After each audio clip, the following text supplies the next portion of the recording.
Yang Ini alternator. ingatan itu okey lagi. Starter. Starter abang kena matikan enjin tadi Oh, saya dah padam.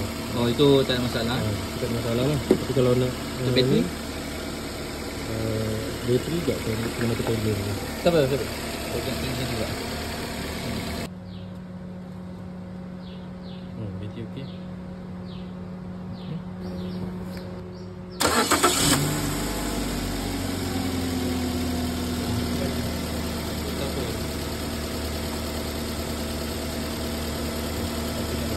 Dia patut berapa bawah ni? Dia tak kisah janji. Dia jangan 8 ke bawah je. Dia 9 hijau okey tu. Oh yang ni, volt ni. Lampu hijau ni maknanya okey lah. Oh ini pun 12 volt kan. Oh jadi kalau bawah 8 dia out lah. Dia biasa kalau starter 8 ke atas kan. Okay. Kalau kita baru biasa 10 ke atas. Kalau kita lama 9 lebih. Tapi kalau slot bawah tu 8 lebih tu kuning, merah, dia dah start tu. Maknanya kena buat starter lah.